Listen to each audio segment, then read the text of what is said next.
আমি আহিছিলোঁ গুৱাহাটী। কাইলৈ ৰাতি ওলাইছিলোঁ ঘৰৰ পৰা 10টা চাৰে 10টা বজাত গুৱাহাটী আহিছিলোঁ। খানাপাৰালৈকে ঠিকে আছিলে।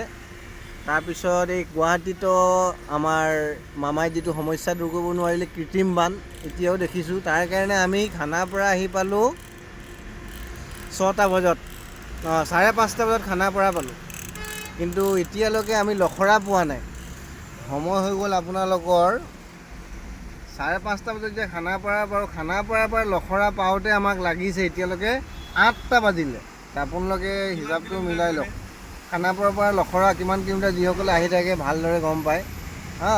এইটো যি জাম লাগিছে, এই 4টা ট্ৰেকৰ ৰাস্তা, মানে 4খন ট্ৰাক এটা ৰাস্তাত যাব পাৰে, দুইফালে ৱে আছে। তাৰপিছতো এইটো আমাৰ মানে ড্ৰাইভাৰৰ লাষ্টত শুবলগীয়া আধা মাজত শুৱে, আকৌ এই ভৰি হাত বিষাই কৈছে। আৰু এই কিছুমান ট্ৰাক মানে এনেকৈ ইমানেই যাম, কিছুমান ট্ৰাকৰ একেবাৰে ক্লাছ প্লেট বহি গৈছে। লাষ্টত যিটো লাইনত আমি গৈ থাকোঁ, আগত গৈ দেখোঁ ট্ৰাকখনে বেয়া হৈ গ'ল। সেনেকৈ কমচে কম 4টা লাইনত 4খন ট্ৰাক বেয়া পালোঁৱে আমি এতিয়ালৈকে।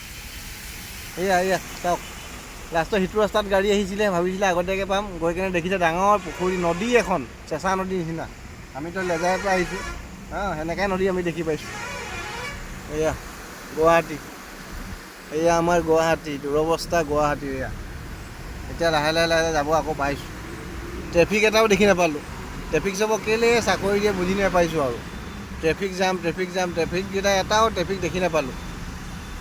এয়া গুৱাহাটী গৈ আছোঁ এতিয়া লাষ্টত।